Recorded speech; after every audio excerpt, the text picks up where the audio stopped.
It will teleport it to the nearest prison cell. Or if it teleports it to one of my facilities, you can use my facility.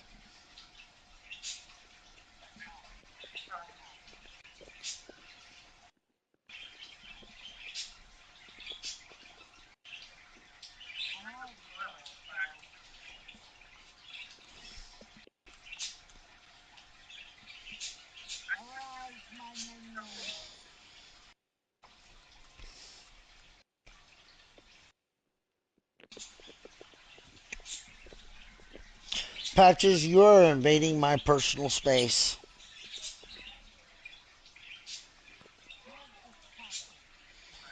A cat.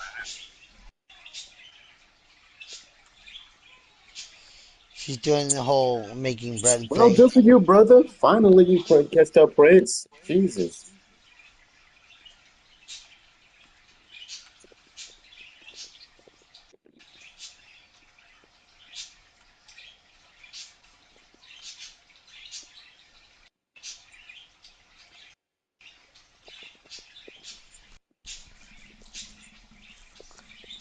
Yeah, brother, I figured it would take you a while to catch up, but Jesus, you did catch up, so that's good.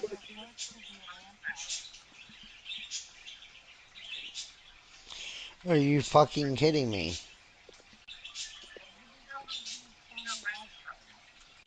No. Oh, God help you.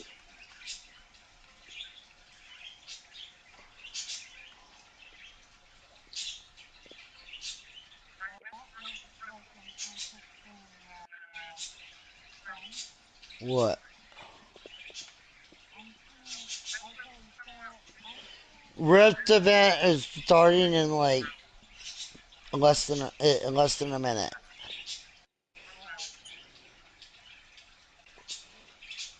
Where do you think I am?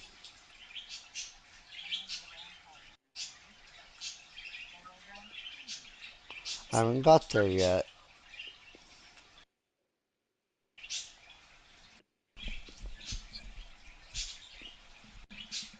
Why do I sound a little dead? I mean, I basically am, so.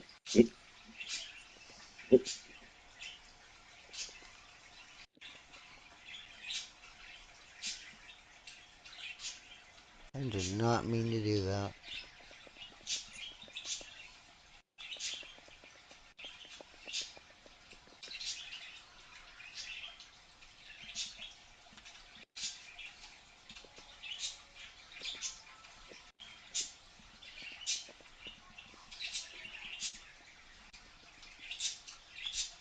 You're right by the first rift.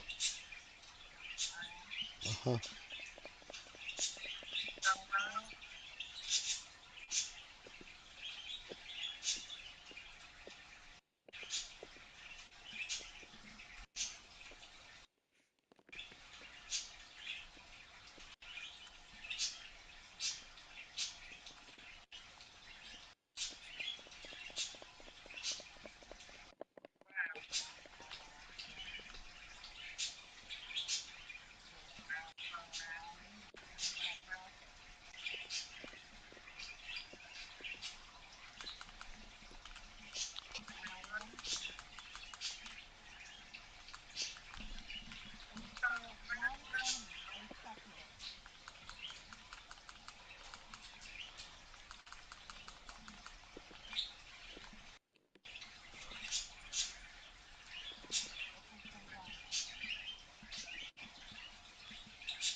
Sorry.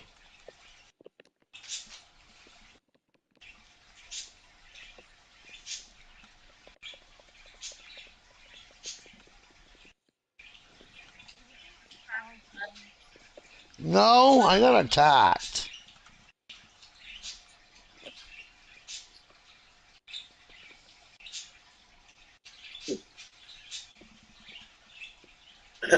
Brother, if you think Halloween event is making you rich, brother, you're not the only one.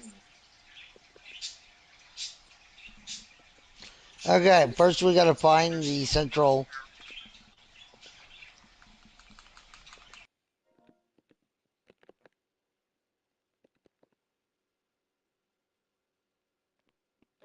I'm like, yeah, if you think it's the only one making you rich, you have not seen my account, brother.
Yeah, I've been chasing some of the skins too.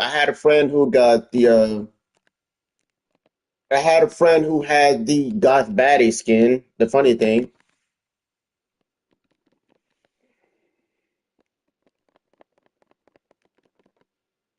somebody got lucky.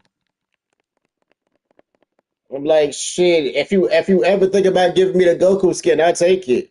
I do use Freerin, but I don't use Freerin a lot. So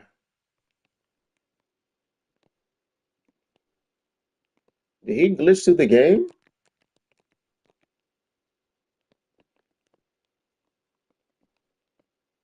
I think he glitched through the game.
Like I started playing this game not that long ago. So, but I have been doing but I still have been doing verse piece because I've already done basically everything. I've already done all the weapons. What out the way, out the way, out the way. Fuck you, Bloodbender literally had me stunned there.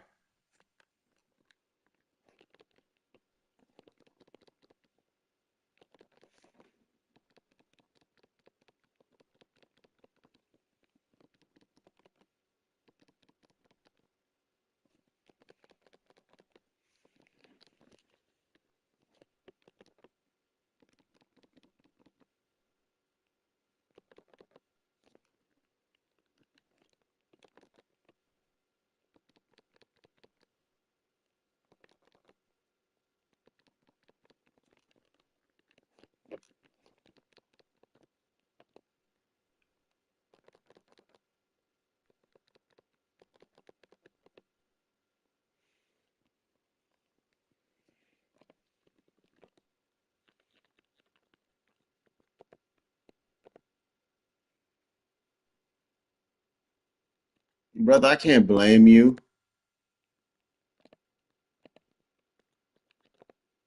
I'm like, yeah, I can't get into this game either. I'm just doing it for the love of the game, brother. I can't get into this game either. Why do you think I still don't have anything new?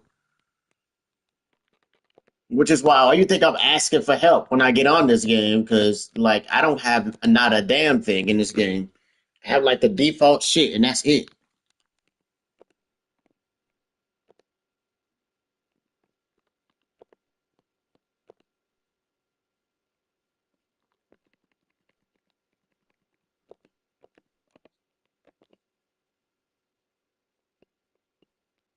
I'm like, yo, why you think I have nothing but like default shit? That's literally all I have.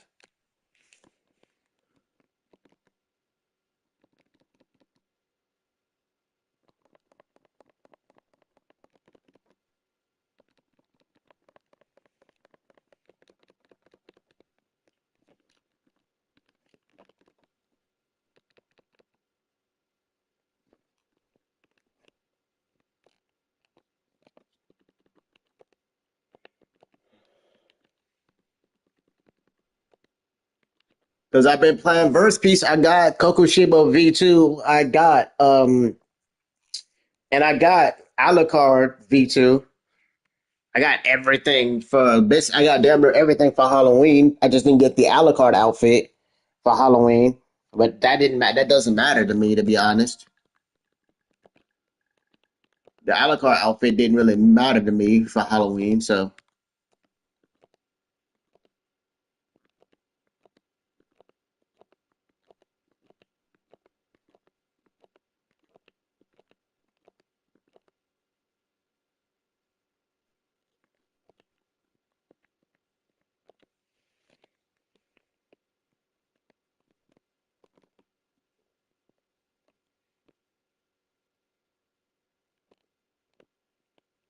I mean, I can understand why you quit.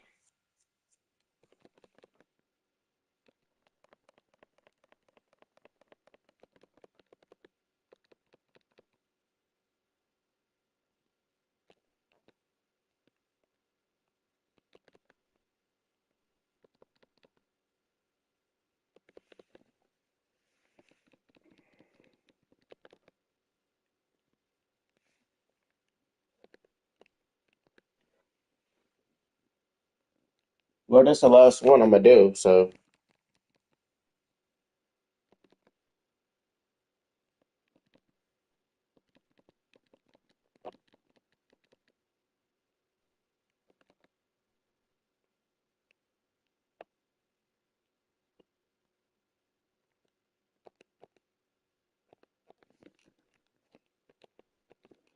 like, I can understand Boss is low key killing the game for some people. I can understand that. It doesn't feel the same. I can understand that.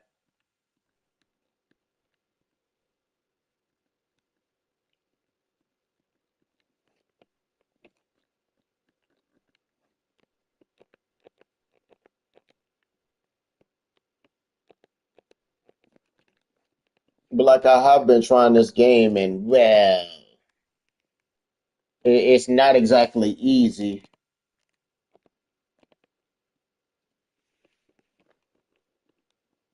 Like, it's easy, but like, it's very time consuming, if you will. Like every other game that I play.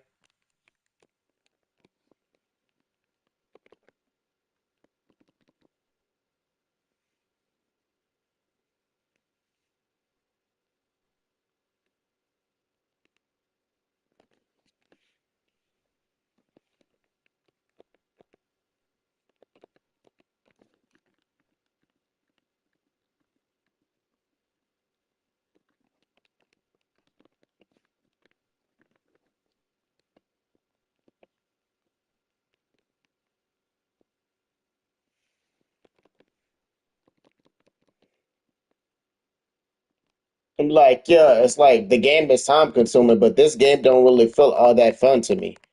I have more fun in Verse Piece than I do in this game, and that's saying something.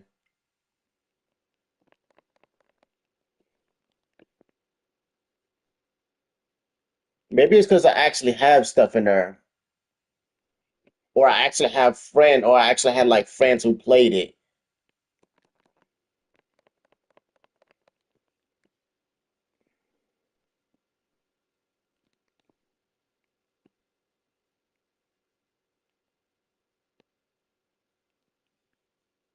Well, brother, if you could help me at Anime Vanguards, I'd be down for it because I still not like I have shit in Vanguard, but like I would say it's not doing all that well for me.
All right then, brother. See you later then.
Long ago.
All right. All right, I'm back.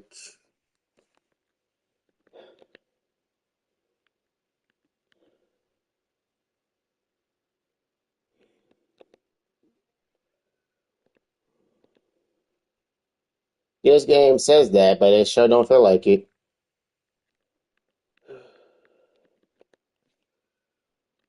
Well, the maintenance is over with already.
With a barcode tattooed on the back of his head, he's known as one of the most efficient and deadly killers in the world. Agent 47 possesses heightened physical attributes, including strength, agility, and reflexes far beyond those of an average human. He is an expert in hand-to-hand combat, a master marksman, and highly skilled with a wide variety of weapons. His training has rendered him proficient in stealth, allowing him to infiltrate the most secure locations unnoticed. He has an uncanny ability to disguise himself, taking on the appearance and mannerisms of others to blend in seamlessly with his environment. Less known are his abilities in psychological warfare and manipulation. 47 has an almost preternatural sense of timing and precision, often executing his plans with meticulous detail. He's a master strategist, capable of outthinking and outmaneuvering his targets with ease. His lack of emotional attachment makes him a cold and calculating adversary, willing to do whatever it takes to complete his mission. To confront this threat, a comprehensive contingency is needed. Firstly, I will isolate him. Agent 47's main strength lies in his anonymity and his ability to blend in. To counteract this, I will deploy a network of surveillance across all potential points of entry and exit within Gotham. Utilizing facial recognition software and cross-referencing with his known disguises, I can track his movements and predict his next move. The goal is to make him visible, to force him out of the shadows. Additionally, I will implement widespread surveillance. Normally, I would refrain from such an invasive approach due to ethical considerations. However, against an agent like 47, every resource must be utilized. The Batcomputer will tap into global law enforcement networks, CIA, FBI, Gotham City Police Department. This grants access to crucial data and real-time updates on 47's activities. All cell phones in Gotham will be integrated into this network, creating a citywide sonar system. This will map his movements in real time, making it impossible for him to hide. The data collected will be funneled directly to my cowl, allowing me to react instantaneously to his actions. This extensive surveillance will strip 47 of his primary advantage, his ability to operate undetected. Furthermore, with Agent 47's stealth advantage neutralized, his abilities are diminished, but not to be underestimated. He remains one of the best hitmen in the world, even exposed. The confrontation will be direct. My regular gear, bulletproof by default, will provide necessary protection against his arsenal.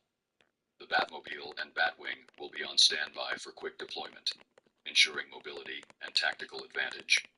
Smoke screens and flashbangs will disorient him further, making it difficult for him to rely on his combat skills. My arsenal of gadgets, from batarangs to grappling guns, will be employed strategically to keep him off balance. Direct confrontation will be unavoidable, but with him stripped of his stealth, the playing field is leveled. Moreover, I must be prepared for 47's formidable skills to have uncovered aspects of my true identity. He might use Bruce Wayne's past against me, attempting to exploit my vulnerabilities. It is crucial to remain calm and collected throughout the confrontation. Expect 47 to employ strategies that target my psychological weaknesses.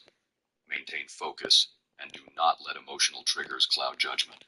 Finally, once subdued, he will be secured in a specially designed containment unit. This unit will be equipped with constant surveillance, biometric scanners, and automated defense systems to prevent any escape attempts. His physical and psychological state will be monitored continuously to ensure he remains under control. In conclusion, while Agent 47 may be the perfect assassin, he is not invincible. By exploiting his human vulnerabilities and systematically weakening him, we can neutralize the threat he poses. I must anticipate his every move, counteract his strategies, and remain one step ahead at all times.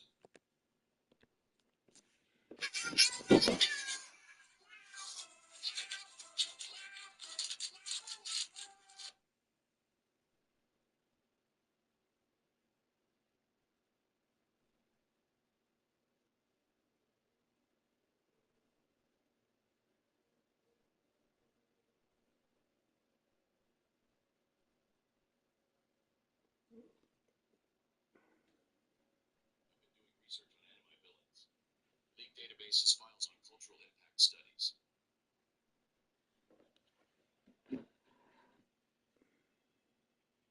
footage of that Homelander guy. The one in the cape with the flag on his chest. Lots of golden boy. It's supposed to be their Superman, but everything about him feels wrong.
Mastered every weapon in Call of Duty Mobile? Prove it in Gun Game. You start with a beginner weapon, and every elimination automatically changes. Then, he hasn't seen his father again. After waiting for so long, his mother also went in search of her husband. But in the end, Chansu found himself all alone. He has grown so much that the memories he has with them have started to fade. He can't even picture their faces clearly anymore. Suddenly, a bright golden What up, hooligan? It's good. Oh shit. Nothing much about you. Same here. Just chilling.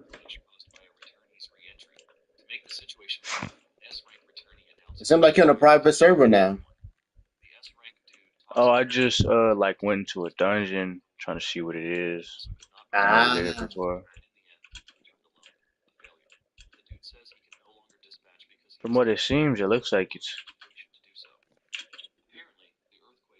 it's not that hard. Last time I checked, or it yeah. shouldn't be.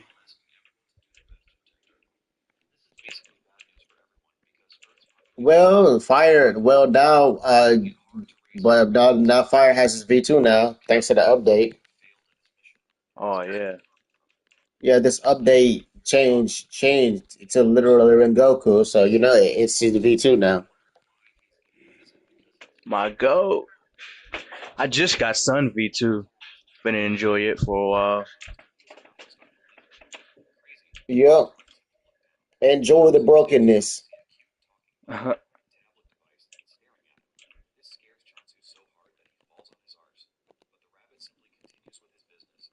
You like the new like UI look? Yeah, it's good. The problem is it's gonna be a Yeah, I fucking think it's still pretty gonna be cool. fucking annoying because I still have to max out in that fucking game. Oh yeah.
And by the way, have you been getting a lot of XP from it or no? From this Yeah, from the dungeons. dungeon. Yeah. Oh, honestly, I'm not sure. Haven't really been paying attention. Of course you I think haven't. I went up. I think what the hell that mean? You throwing strays? Of course you haven't. Huh? Mm-hmm. Am I throwing strays? Brother, half of the time you don't pay attention when you gaming. You realize that. Mm-hmm.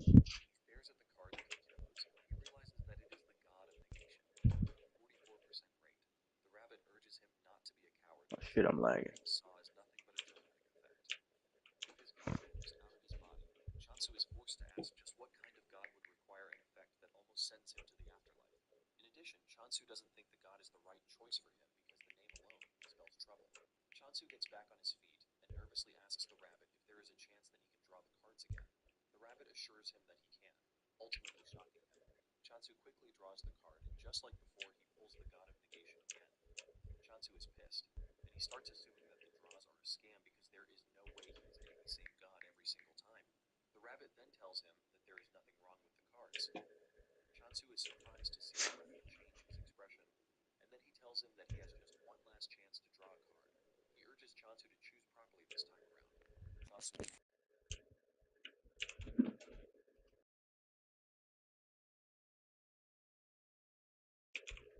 Oh shit.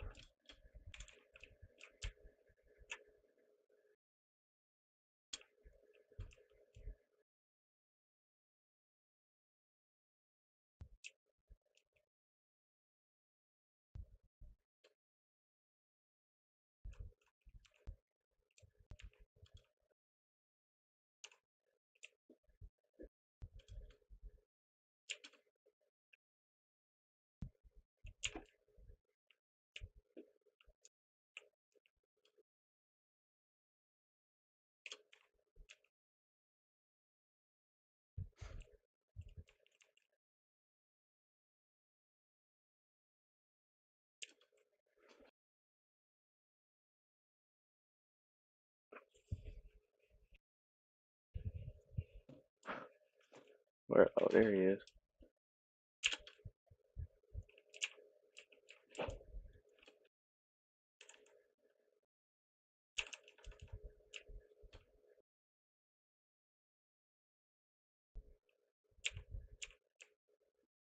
They got me fighting two Sonomy bosses.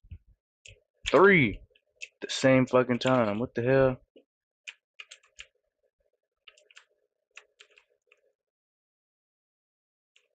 Oh shit.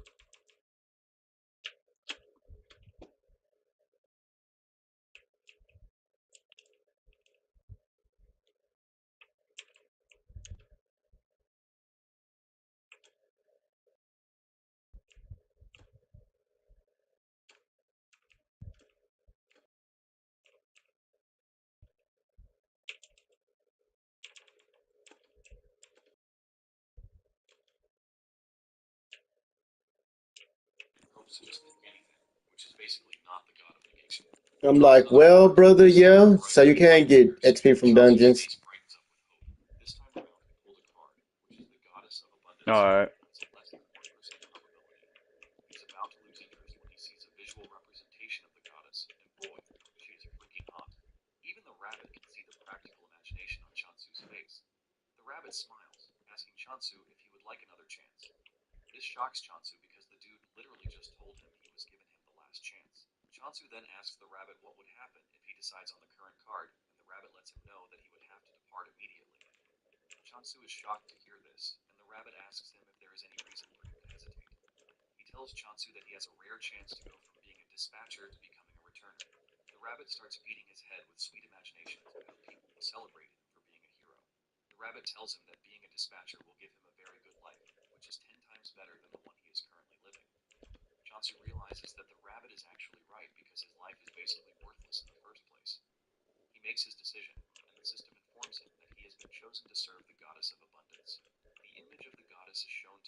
Well, brother, I have to wait for you to get out the dungeon so I can join you to do that. Let me know when you get Alright. out the dungeon. Yeah, I don't know when this ends. I mean, you can leave You do anytime you get quite a want. bit though. I mean, like you can leave anytime you want. Oh, All you have to do is just leave like normal. Like literally just press leave. Either that or die. Which I'm pretty sure all you have to do is just die and it'll let you leave. Just then, a voice scolds the rabbit for directly intervening in the matter when he knows that it is quite forbidden. The rabbit replies that they have no choice because Chansu is the only one who can help. oh, I'm dead. There's like 20 of them stacked up. And a tick pops up, telling him that percentage signifies the size of the god's faction. This shocks Chansu to his bones because he thought Well, brother, I'm back on Anime Spirit, Chansu finally makes it to his new world. and there's a new Alright. soul that I need to get, which is Hajun. He looks around to see that everywhere is not far from a wasteland. Alright. In addition to the Why'd they put me up in here? But yeah, yeah, let me know. Let me know when you get out so we can go back to that, or you can join me in this, whichever one. Everything he is staring at is nothing but a wasteland.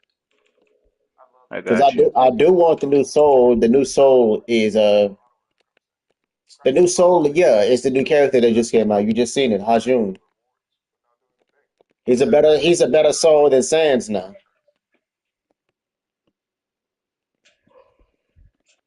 I should go save. I should go to that point and save it because I did not save this one. It's made for special occasions. Yeah, you will not be able to get this soul, by the way. Oh, I'm already knowing. No, it's because he's in C3. He is staring at is nothing but a wasteland. Oh shit. Welcoming Chansu to the world and taking And I was like, I wasn't talking about because you didn't have the damage. It's literally because you're not in C3, so you can't join me. before he starts doing anything, he makes a looking around first. And What I level you finally have to be to got, go to C3? I finally got to Mikuna. I finally got Mikuna, which the fighting style I've been trying to get for like a while. Suddenly he feels an overwhelming presence behind him, and fear grips him that a monster is about to consume him. Fear creeps through his body when he realizes that he hasn't even met the goddess yet. She's like the latest. This is like the latest fighting style. Death is the last thing he wants at the moment. So that means it's the best fighting style until another one comes. Turns around and swings it really hard, only for him to see that there is no monster but a cute hamster staring at him. Chansu crouches to stare at the hamster. Also, Jotaro is right here too. If you get once you get to C3, like the two best fighting styles is in her. Once you get to C3, Chansu smiles because he has Oh, I didn't besides, even know it was C3. decides to let it it's called space, brother, Suddenly the hamster turns and Oh, around. space, yeah.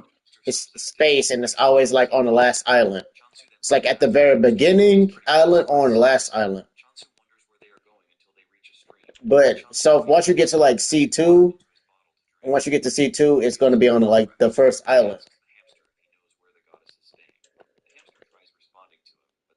People about to say some people will still fight it for Jotaro. Really? Niggas is still fighting for Jotaro soul? What in the hell? You already have Hajun. Why do you need Jotaro fighting style? You should have been had him. Wonders what a ginseng is doing in such a shabby place, but the hamster suddenly grabs the ginseng away from Chansu. Chansu is confused as Even that's for me. I'm like, brother, you have the Hajun. You have Hajun as a shadow. How the hell do you not have Jotaro as a fighting style? Chansu is rambling about this. Like I skipped from freaking Jotaro to Mikuna. So yeah. However, the hamster's expression tells Chansu something important that he has been missing. To his unexpected surprise, the built-in ginseng is the freaking Let's see. goddess. Chansu doesn't want to believe this because the goddess he saw was pretty bountiful, and there is no way she is. I need to be level 1800. Since he is not ready to believe his eyes, For what now? I got to be level 1800 for space. he holds his head in pain because the percentage that he saw was nothing but a foreshadowing of his future situation. Chansu remembers that the numbers were going up when he was drawing the cards. I'm like, ain't you real close to her now? Don't think about it. Chansu cannot believe that I'm at 1,420. So you need like 400 more.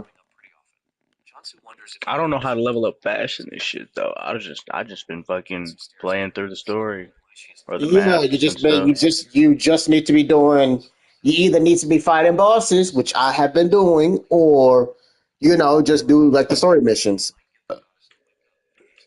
Yeah, Pours water on her, and surprisingly, a bright green effect emerges from the ginseng's body. This tells Chunsu that the water is working. damn. Me and that dude got the same fit. Drowns the goddess in water, ultimately restoring the goddess's sense. Fucking Vegito. She starts wishing Chunsu would stop before it is too late. The goddess finally comes to life, and Chunsu celebrates his aggressive CPR skills. The hamster is also glad that its master is back to life. Just then, Chunsu bows to the goddess, offering his greetings and telling her that he is her apostle. The goddess manages to sit up to look at her apostle. Chunsu is totally confused about what to do until the Windows notification pops up, telling him that he can become stronger by using his skills. Chunsu is surprised because he didn't know that there were skills readily available for him. How are people affording all these blind boxes? Because they are so expensive. The only Brother, reason Beast Gohan is not in a good soul anymore. TikTok stuff. Just because it's the highest rarity does not mean it's good. Beast Gohan is no longer a good soul. Description of what the skill does, Chunsu assumes that it is for making prompts beautiful. Just then, he applies it, and he realizes that the blessing is called decapitation. This shocks Chunsu, since decapitation basically means cutting off a head. He doesn't want to imagine himself cutting heads around just to live an abundant life.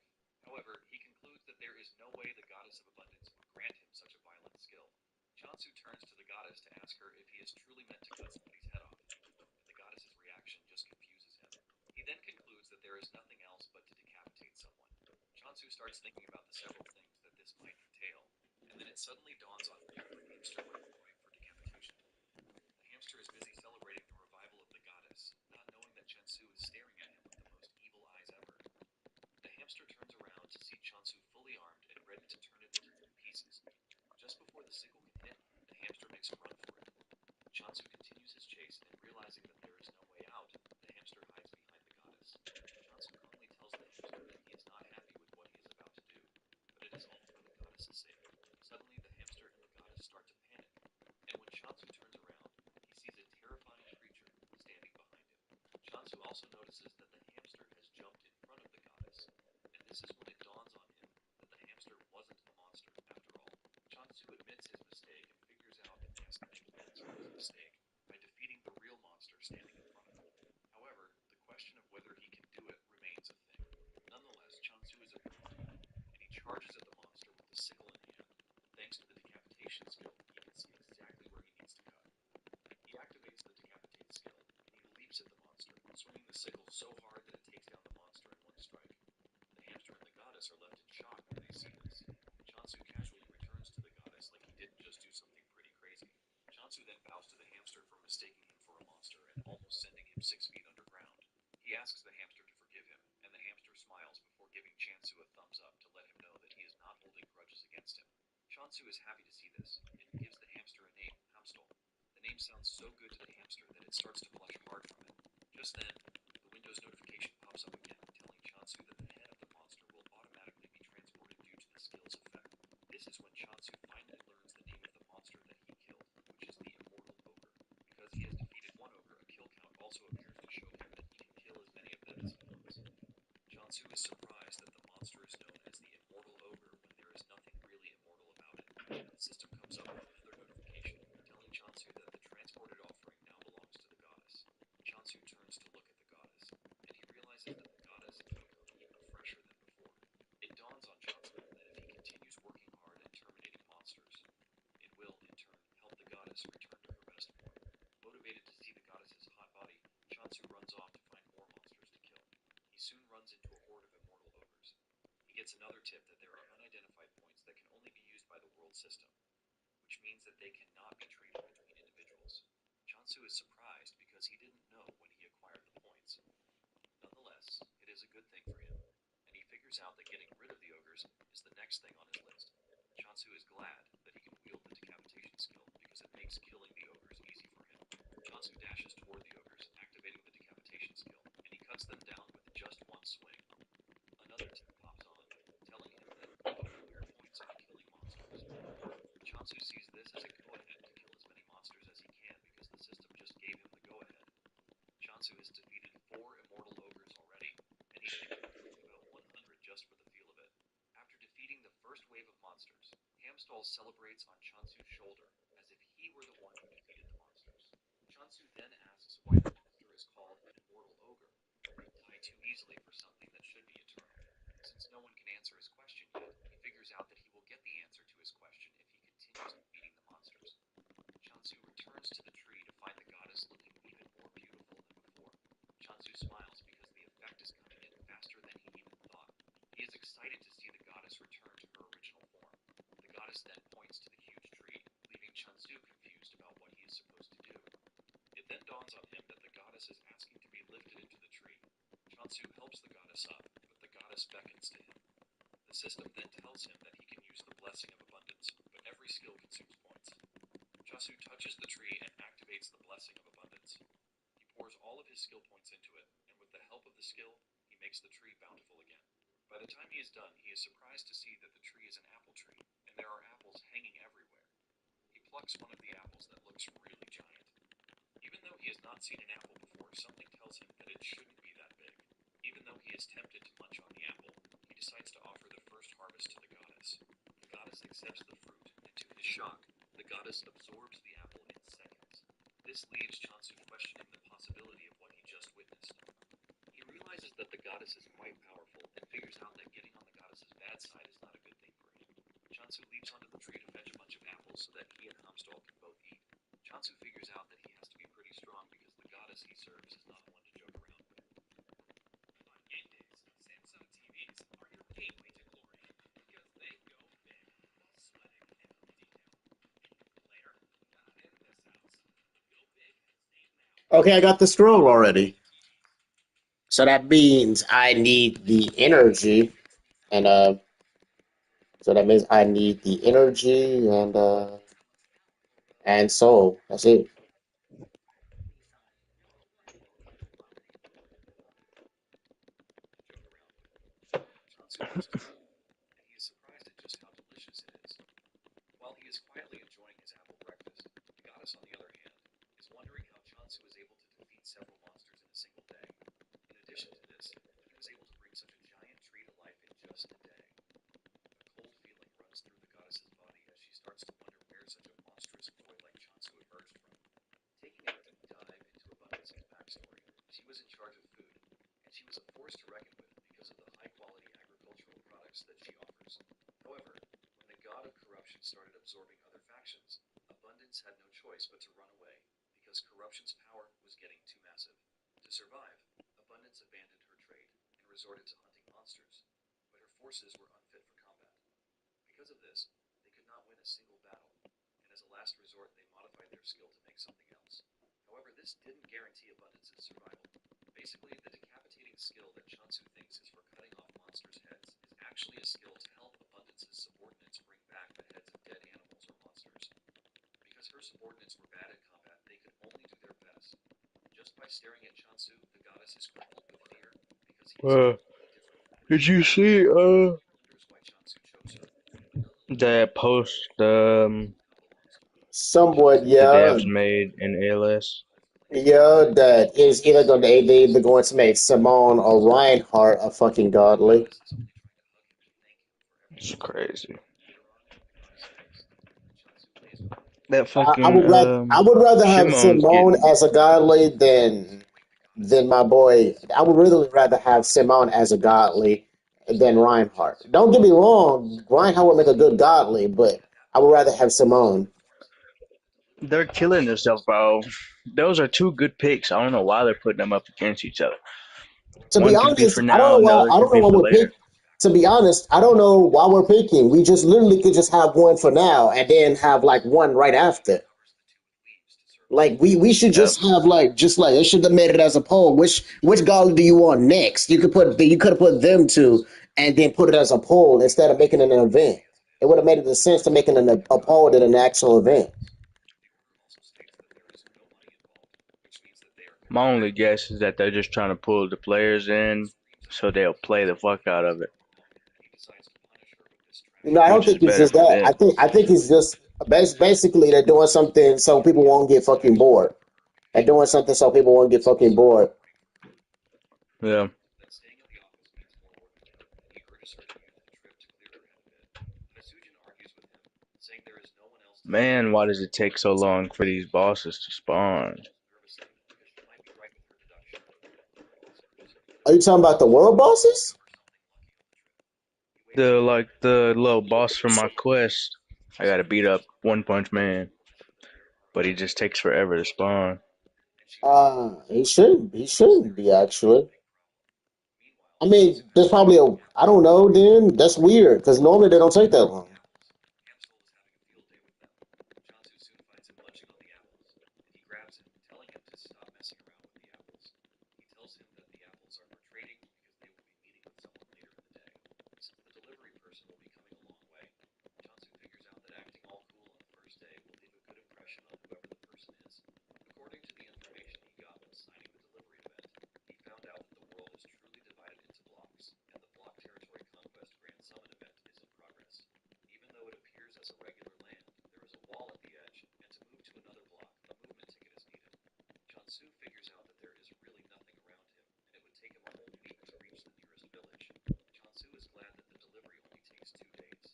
Even though it is quite fast, Jansu doesn't care as long as he gets his sleeping bags pretty fast. In addition, he ordered a cushion for the goddess to sleep on. Jansu is All right, so yeah, now I just need the soul and energy. I'm surprised I haven't gotten like anything from this yet, like any clothes anyway. which is a good thing for him. He has finally figured out in the name that the immortal is more or less a reviving term. Nonetheless, Chansu doesn't care as long as he gets to terminate as many of them as he can while farming for points. While battling it out with the monsters, he almost gets crushed from behind, but he manages to dodge. This is when it dawns on him that the monsters have gotten slightly faster. He assumes that the monsters grow stronger just like skills do. Even with this, Chansu feels no danger coming from them whatsoever. While taking out the monsters, Sujin is watching from the sky, and she has the same reaction as everyone who has witnessed Chansu take on the monsters. All she sees is a crazy overpowered dude who has monsters in his hands. Apparently, he is the one who was once considered the main hunting target for most dispatchers because it provided more points than regular monsters. However,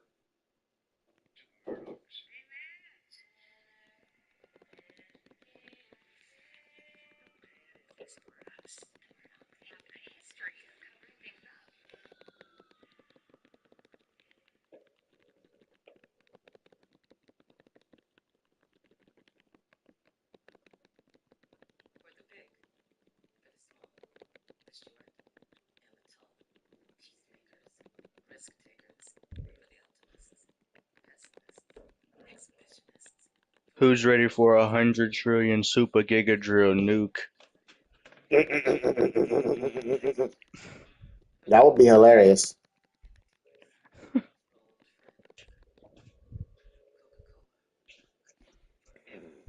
Because if we do get him as a godly, it probably would be like the galactic version. the next day, stronger than before. Even though dispatch removed their I block, didn't know that show scaled that high. which makes it the perfect I Jesus. mean, brother, you got to remember he fights something called the anti-spiral, and that motherfucker is literally bigger than the universe. in the end, it became a creature that everyone avoids. Still, Oh, the black character? Yep, the black character that you see. Yeah. Yeah, he fights that. that he doesn't even Yeah, I care. remember seeing that one day. And Sujin also notices I was like, what the hell is that? What the hell is an anti-spiral? And then I started looking into it. I was like, oh, that's cool. is a swordsman as well. I might have to give that show a watch then. Because I like animes where the scaling is high. But Sujin concludes that Chansu's Oh, I purpose finally got his wig. That took is fucking because she forever. believes that it would be best to deal with him in the most gentle way possible. I After finally talking got with Sujin, Hajun's wig. That took fucking Sujin is forever. I convinced thought I would that have it is been easy gotten to that. score points and that it is But hey, I incredibly got his difficult to do. scroll. I don't Just one care. blessing and it will now cost 1,000 points. Jansu figures out that hitting 100 is not going to be a problem for him. He had been wondering why there was a shrine in the region in the first place, and it appears to be a jackpot for him. Just then, Hasujin approaches him, and she humbly bows to him. She introduces herself, revealing that she is from the trading company and that she has come with Chansu's delivery. Chansu excitedly shakes Hasujin's hands, saying he is actually impressed that she managed to find the Blanco the first try. Deep down, Hasujin is scared because Chansu is a powerful dude, and she has to be very careful not to get on his bad side. Just then, she spots the hamster, and this catches her attention because he looks so squishy that she wants to hug him. Chansu notices the eagerness on her face, and he asks her if she is feeling unwell, but she replies that she is feeling good. Unknown to Chansu, Hasujin is just eager to touch the hamster. Chansu then tells Hasujin to follow him as quickly to the top of the apple hill. Upon arriving there, the smell of the apples alone catches her attention, and she is forced to say this out. Chansu agrees with her, saying the apples grew really well. Hasujin cannot believe that the large tree standing in front of her is an apple tree. Chansu plucks one of the apples and asks Hasujin if she would be willing to eat the apple. Hasujin collects the apples, and the massive sizes of the apples shock her. However, she is not expecting anything great because when a fruit gets too big, the sweetness suffers a backlash. She expects to be disappointed, but the moment she bites out of it, she is sent into a state of unimaginable tastefulness. Hasujin realizes that the apple is quite sweet, and the acidity is also balanced out. She figures out that the apple would sell for nothing less than 100,000 gold because of how sweet it is. Hasujin then asks Chansu to confirm if he placed a 2,000 gold price tag on the apples, and Chansu says yes. Hasujin lets Chansu know that the price he placed on the apple is quite absurd. Chansu thinks she is being too expensive. Chansu What orders did him I to just witness? What are you talking about? the apples. Hasujin shocks Chansu when she I tells him like, I come back, look at my screen, and like, dude, this fucking looks like Garp's Galaxy Impact just hit the fucking Earth. and even though Hasujin couldn't defraud her, she doesn't think that Genuine atomic bomb. Oh, there it is again. in addition, she is not ready to die just yet because she believes that this will be her fate if Chansu ever finds out. Fucking sensitivity is super high. Apples are not just apples. The very first type of apple that has got a unique flavor she has not tasted before. Hasujin confesses that the apple holds more value than any regional Oh, special never most mind. knows. To avoid overstretching things, she suggests that they just Make our lives easier. meantime.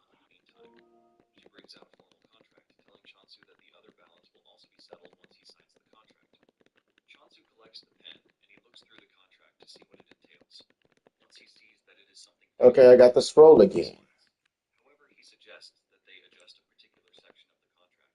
Hasujin is surprised when she realizes that the company's share percentage has gone up.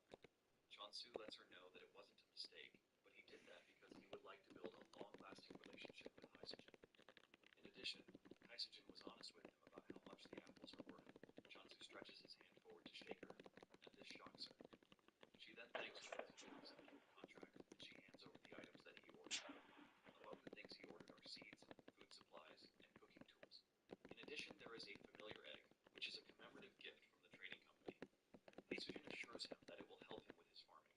She hands over the eggs to Chansu and says he might not even need Like them I because joined a group of people that wanted to do Hajun, so I'm like, cool, fuck it. It's better with a group of people than by myself half of the time. believing that Hamstall is Chansu's familiar. Hasujin then tells him that the more points he pours into the egg, the stronger it is going to be when the familiar hatches. However, she urges him to be careful because if he overdoes it, the egg will crack, leading to an automatic failure. She adds that Chansu should stop once the egg starts to tremble. After the instructions, Chansu tells Hasujin that he might just have to try it to get the perfect feel for it. Hasujin asks about the expected harvest and schedule for the apples, and Chansu says one day should be enough. This shocks Hasujin because they are going to be getting daily supplies of apples.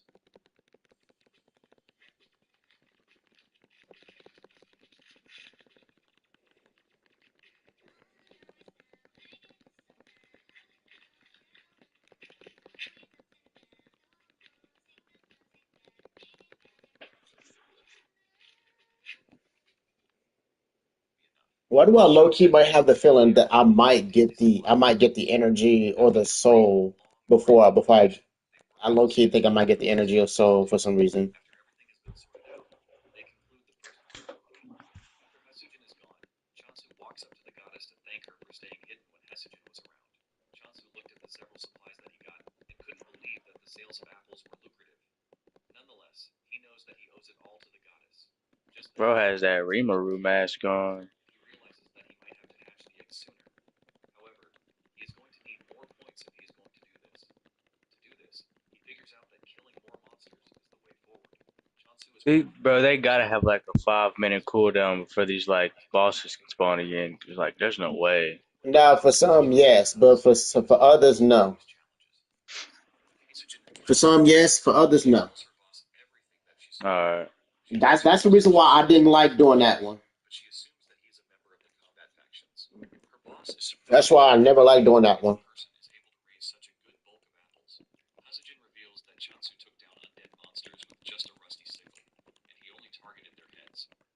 Isogen's boss believes that the dude might be aiming to become a swordsmaster by putting himself in a tough situation, just like a dude Rohan did. Isogen's boss then says it would be advisable for them to keep Chansu hidden rather than assign guards to his position, and Isogen agrees with this. While saying this, the dude doesn't stop munching on the sliced apples in front of him until Isogen grabs his hand, reminding him that they are supposed to eat them together. Back in the world of abundance, Chansu is already pouring points into the eggs to try and hatch them. He wonders Let's which one go. will be the cute or strong monster from the eggs. Just then, the egg cracks, leaving a bright light, and Chansu believes that an SS rank familiar is going to step out of the egg. Chansu's entire smile fades away when he sees a chick popping out of the egg. He cannot believe that all the hype was just for a big chicken when he was hoping to get a worker. He starts wondering what to do with the chick, and the first thing his mind goes to is to raise the chick to eat it. However, he is hesitant because he cannot just cook and eat a chick that he poured 120,000 points into. Because he is trying not to get too attached, he decides to give it the name Ari. Just when he is trying to get familiar with the Ari, the other egg starts to hatch too. Just like before, Chansu is hyped, as he believes that this will come out to be a worker. However, his face crashes in disappointment when a pig emerges from the egg, and Chansu wastes no time giving the pig the name Doji. Chansu is extremely disappointed, leaving him to wonder why he is getting only ingredients. He was told that he was going to get a familiar, but at this point, he thinks he Oh, I will be got the wig scared. again. Just then, Ari and Doji walk up to the goddess to greet her, and the goddess urges the two to forgive her for failing to protect them to the very end. The two also apologize for not being able to serve their goddess the way they should have served her. The goddess appreciates their honesty, but tells them that there is something they need to be careful of, and this is her apostle. She tells the two that Chansu doesn't know that they are her retainers, and he might just sell them off if they prove to be useless to him. To make it worse, he might even eat them, and the two can feel the scary aura coming from Chansu, which makes the goddess's claim valid. The goddess urges the two to be on their best behavior until Chansu is able to obtain the communication skill. The two agree with the goddess, saying it would be better for them to just observe as it is.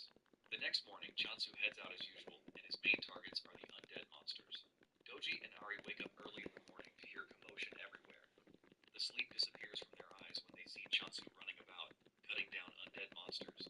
This is when it finally dawns on the two that Chansu is pretty dangerous, and the goddess was not joking when she told them to be on their best behavior. Ari tells Doji that Chansu was staring at them in the weirdest way, and Doji panics when he remembers this. Just as he finishes taking out the undead monsters, Ari and Doji appear with a towel on their head. They praise Chansu for the hard work and tell him to clean up with the towel.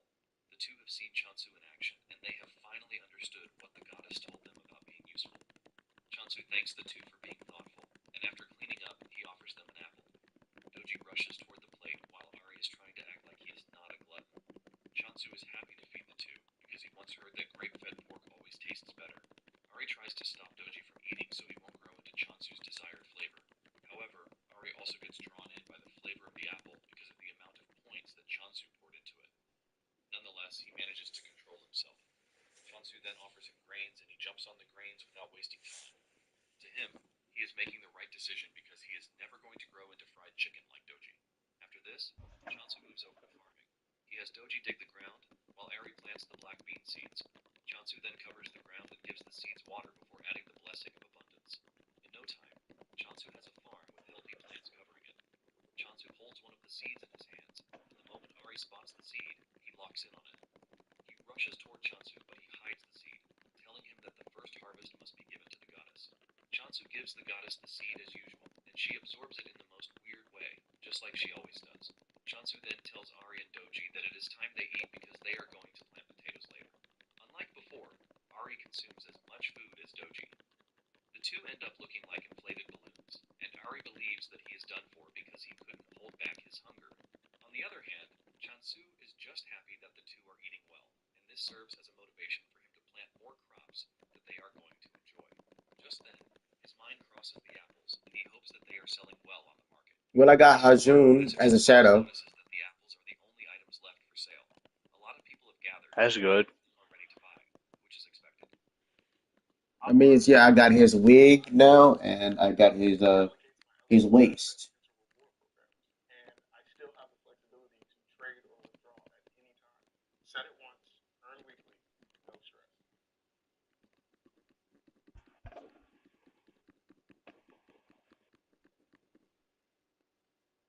Still using wipes? Drop it. Switch to Garnier Micellar Cleansing Water. Micelles remove makeup like a magnet. In just one step, no harsh rubbing. Removes waterproof mascara better than the leading wipe.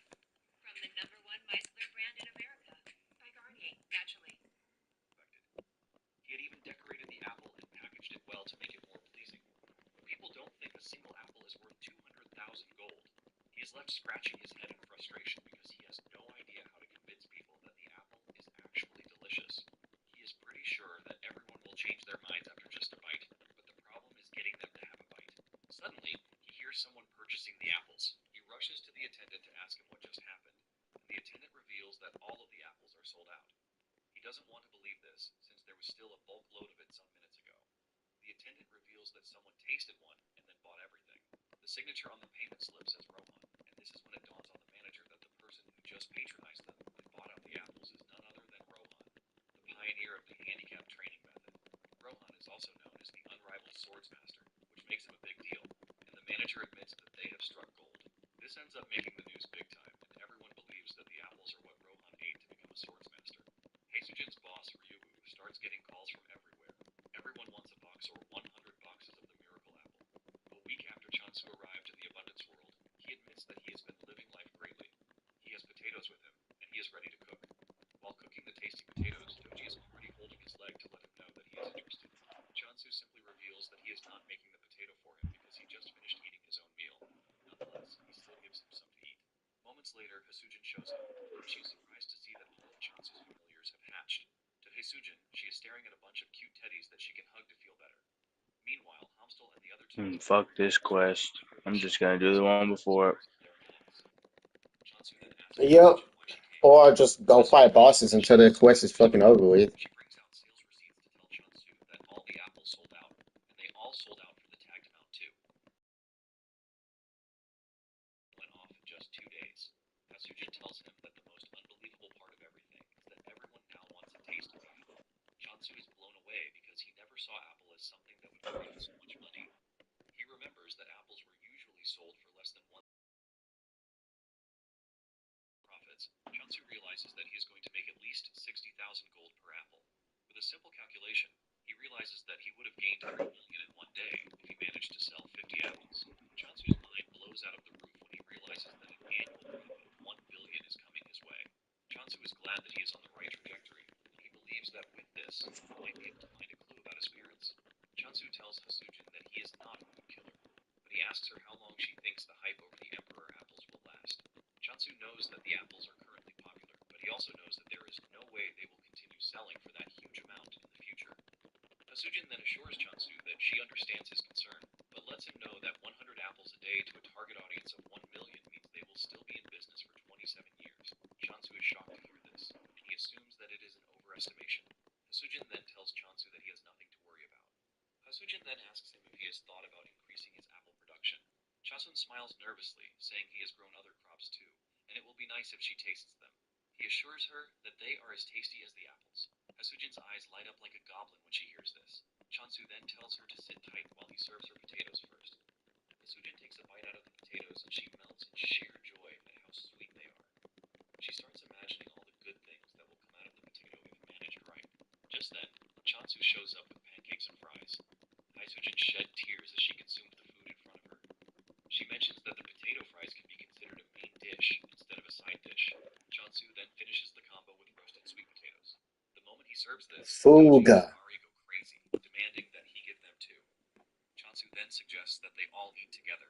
Chansu notices that Ari is looking skinny, and there is one explanation for this. It is basically because Doji has been stealing Ari's food, preventing him from eating properly. Hamstal jumps on the table to eat with Hasujin, and Chansu asks Hasujin for her thoughts on the potatoes because he plans on selling them too. Hasujin thanks Chansu for the delicious meal, and then asks if there is a way he can grow the crops and also increase apple production. Chansu replies that it would be difficult, since he is going to need more points. At the same time, Chansu doesn't think it would be wise for him to use all of his points on farming. Hasujin lets Chansu know that his efforts are appreciated, but she urges him to focus more on apples. Hasujin mentions that all of the apostles are Korean, and the culture of the world is built on this. Hasujin says the food is amazing, but lets Chansu know that it is hard to charge a premium price for crops alone. Hasujin says the crops won't be as profitable as apples even if people start to demand them. Hasujin goes on her knees, begging Chansu to consider apple production as his primary assignment.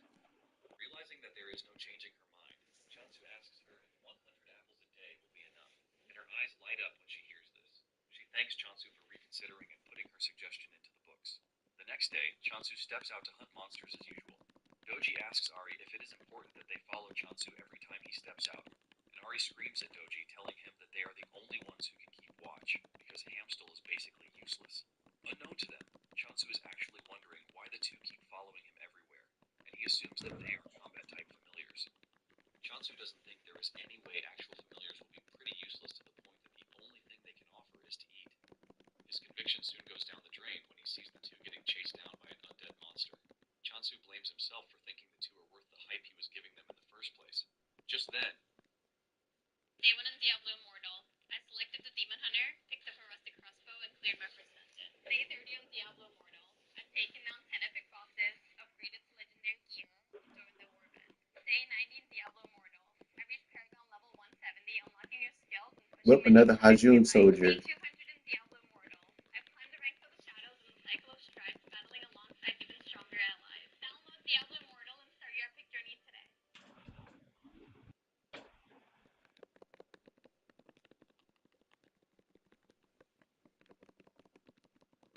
This helps me pay for my bills. Sign up directly on the app. Choose your own hours. Get paid to deliver on your time. There are opportunities in over 7,000 cities. Keep 100% of your tips. Download the DoorDash driver app and get started today.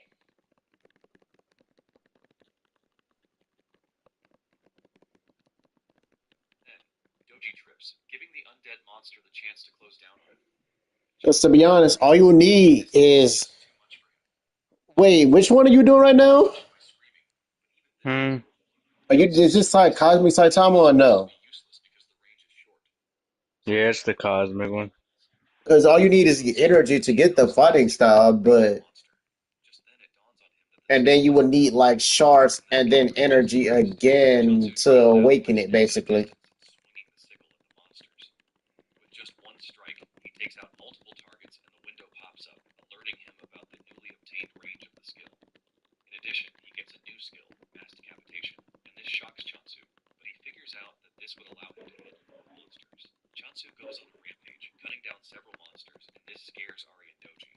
The two immediately run back to the goddess, who is shocked to see them back so soon. Shit. Ari tells the goddess that Chansu might have gotten stronger, but at the same time, obtaining the communication skill is also important. The goddess then urges her retainers to calm down because she never granted such a skill. Doji then tells the goddess that the name of the new skill is Mass Decapitation, and this name itself shocks the goddess. Fear crept through her body as she thought about this because it was her first time hearing it. Even the goddess has no idea what type of person Chansu is at this point. She assumes that he is a Grim Reaper sent from hell. Just then, the goddess tells the two that she might actually have an idea of what is happening. Doji hears this and his head goes into overdrive, believing that the goddess is truly the one who bestowed the skill upon Chansu. Ari is forced to slap Doji for being so dumb, and he tells him to hear what the goddess has to say before coming up with his trash ideas. Ari then asks the goddess what she thinks happened, and the goddess replies that the apostle's skill has evolved. The goddess mentions that decapitation skill is a modified version of the harvesting skill. She reminds them that the evolved skill allowed the user to engage in a wide range of harvesting, just the same way that the goddess thinks Chansu's skill has evolved into mass decapitation. Ari is surprised to hear this, and he mentions that this was something first-year apostles only could do. The goddess agrees, saying this is exactly why Chansu is pretty scary. However, the goddess thinks he is a thankful dude, which makes things a bit better. The goddess says Chansu might be growing at an exponential rate, but it is all thanks to his growth that they are safe to some extent. The goddess then says she will give Chansu the communication skill once he returns. Chansu returns, and the goddess excitedly gives Chansu the chance to pick between two new skills, since it is against the rules to define an apostle's path. Chansu stares at his stat screen to see that he has two skills that he can choose from, which are the promise of abundance and communication. The goddess is confident and assured that Chansu is going to pick the communication skill. The goddess can't wait to tell Chansu to stay away from danger, and also to thank him for everything he has done so far. After taking a minute to think about his choices, Chansu picks the promise of abundance. Shocking choice. He least expected this. Before making his decision,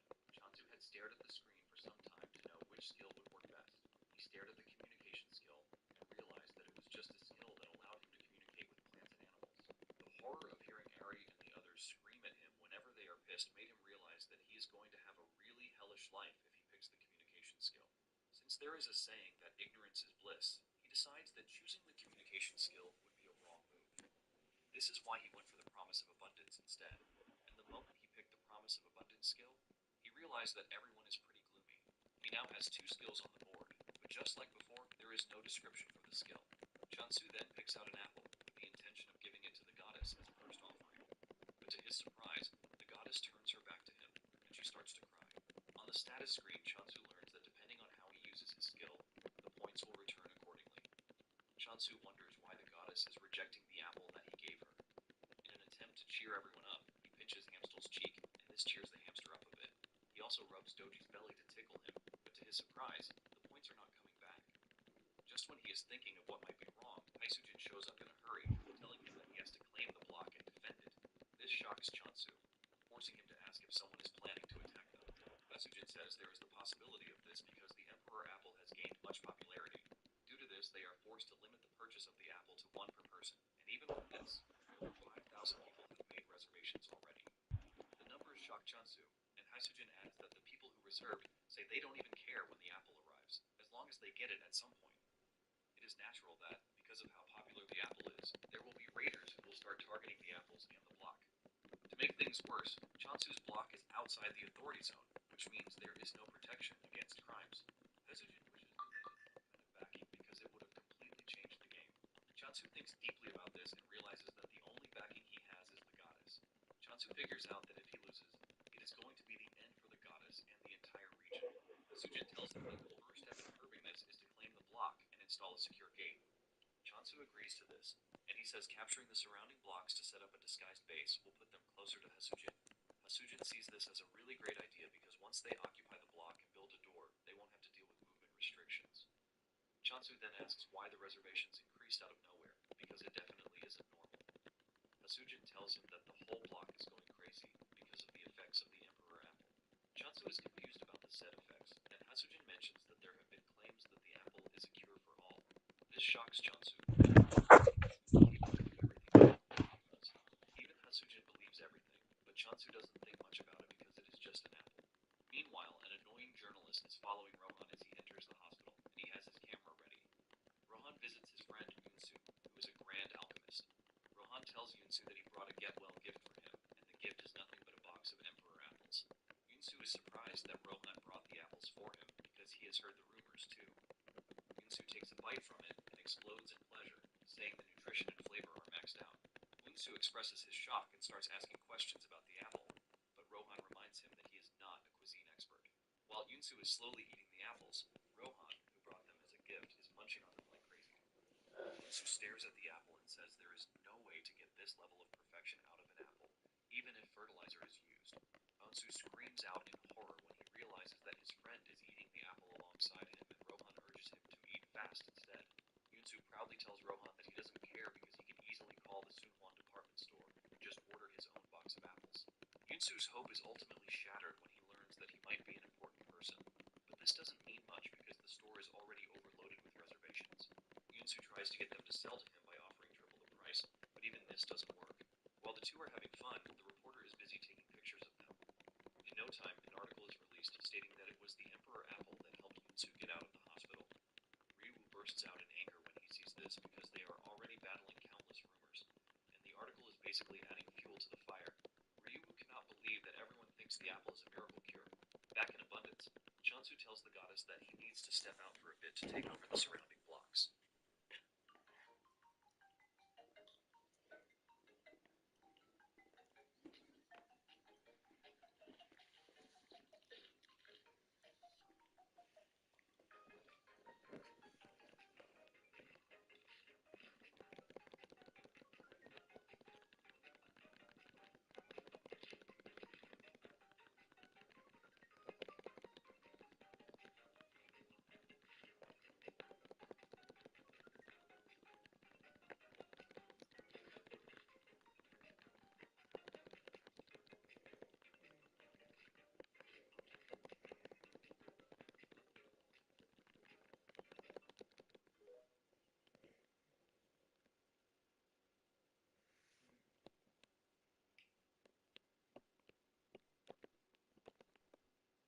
get this show on the road. Don't miss a moment.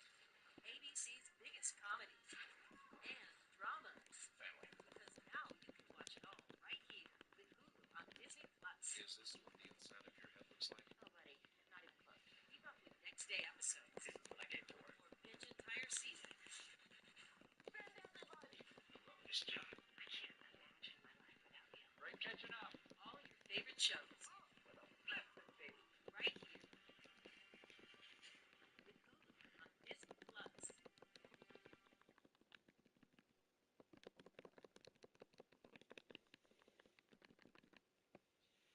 Shansu tells Doji and Ari that they will be in charge of protecting the goddess. The goddess is shocked that Shansu is stepping out to claim territories, and she assumes that it is because he just got a new skill, which is not even a combat skill. The goddess grabs his leg to prevent him from leaving because it is dangerous. Since Shansu can't understand the goddess, he assumes that the goddess is holding on to him because she now needs protein. Shansu smiles, asking if beef will be fine with them.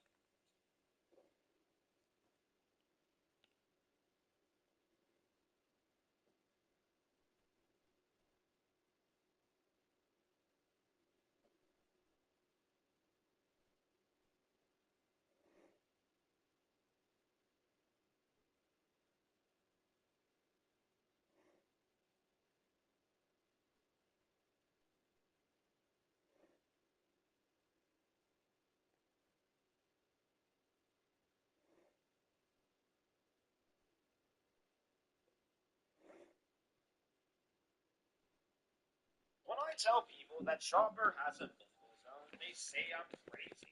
But this has been something that I've been preaching for a while now, and I can prove it. Other than the fact that every other human fruit in the verse has been some form of a mythical zone. There's one piece of evidence that can't be ignored, and it actually has to do with Blackbeard. Now, a lot of people forget the first time Blackbeard was ever name dropped was in Drum Kingdom, where during Waffle's reign, the entire kingdom fell into ruin after the Blackbeard pirates infiltrated the country. But the main question that still remains unanswered is what was the reason Blackbeard even came to Drum Kingdom in the first place? And what was he after? Now, I've speculated that given Blackbeard spent the majority of his time as a Yonko hunting powerful devil beasts, there's a very good possibility that before he laid out his plan to go after Whitebeard's devil fruit, he was in Drum Kingdom searching for Chopper. Because as someone who has extensive knowledge of history and devil fruits, he likely knows something about Chopper's power that has yet to be unveiled. When I tell people that Chopper has a mythical zone, they say I'm crazy. But this has been something that I've been preaching for a while now, and I can prove it. Other than the fact that every other human fruit in the verse has been some form of a mythical zone. There's one piece of evidence that can't be ignored, and it actually has to do with Blackbeard. Now, a lot of people forget the first time Blackbeard was ever name dropped was in Drum Kingdom, where during Waffle's reign, the entire kingdom fell into ruin after the Blackbeard pirates infiltrated the country. But the main question that still remains unanswered is what was the reason Blackbeard even came to Drum Kingdom in the first place? And what was he after? Now, I've speculated that given Blackbeard spent the majority of his time as a Yonko hunting powerful devil fruits, there's a very good possibility that before he laid out his plan to go after Whitebeard's devil fruit, he was in Drum Kingdom searching for Chopper. Because as someone who has extensive knowledge of history and devil fruits, he likely knows something about Chopper's power that has yet to be unveiled. When I tell people that Chopper has a mythical zone, they say I'm crazy. Black brother, where did you This has been go? something that I've been preaching for a while now, Guess and he I can went. prove it. Guess he went to go Other get than some the meat. fact that every other human fruit in the verse has been some form of a mythical zone. There's one piece of evidence that can't be ignored, and it actually has to do with Blackbeard. Now, a lot of people forget the first time Blackbeard was ever name dropped was in Drum Kingdom, where during Waffle's reign, the entire kingdom fell into ruin after the Blackbeard pirates infiltrated the country. But the main question that still remains unanswered is what was the reason Blackbeard even came to Drum Kingdom? What is going on? Rise of Hydra 1943 has been delayed again. This is the game set in World War II where you play as Captain America and Black Panther. And just like GTA 6, this is the second time they delayed this shit. This game was first set to drop this year. Like GTA 6, 2025 came and yo, we ain't get no gameplay. So they delayed it till early 2026. And hey, look, I'm not mad as long as the game comes out polished. How could I be mad? Alright, I'm mad. Rise of Hydra is an ambitious project and we're committed to ensuring it meets the level of quality. Oh, Lord. We've made the decision to shift our release window beyond early 2026. Beyond? This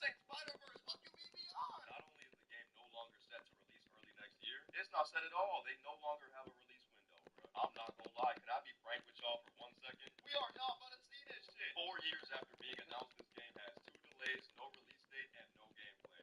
Yeah, this shit is hard boiled. What is it with superhero games, man? It should be easy. Cancel the Wonder Woman game, Black Panther solo game, scrap the Flash game, the John Constantine game. Why is it so hard? Make me understand. We can't have shit, dog. What do y'all think? Game will now be launching early 2026. What is going on? Rise of Hydra 1943 has been delayed again. This is the game set in World War II where you play as Captain America.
Ladies and gentlemen, we got Zephyr, who is actually somebody that I react to on one of my other pages, Screwface Lit. He does a lot of like anime and type content like that.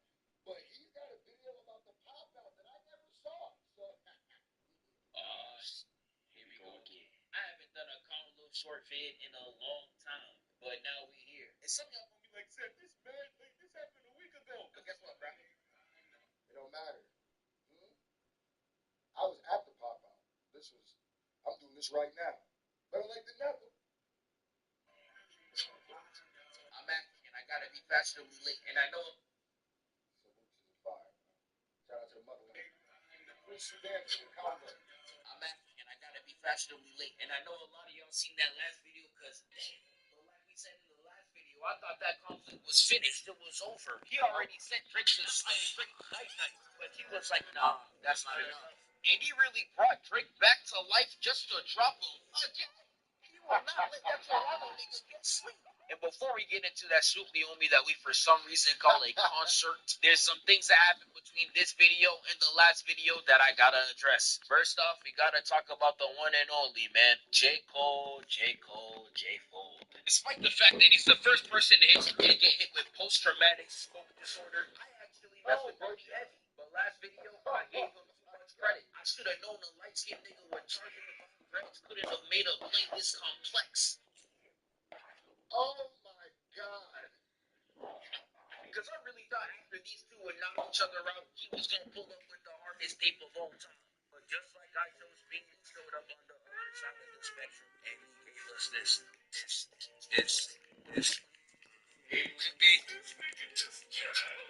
Like, I'm not gonna lie, I gotta give him his props. I did not know it was possible to out-corny Drake, and that is a high bar to back.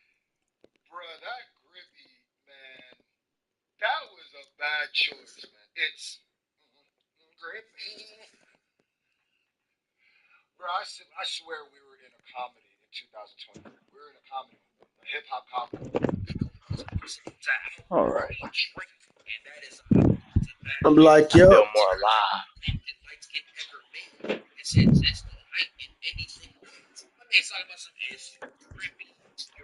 I'm like, yup.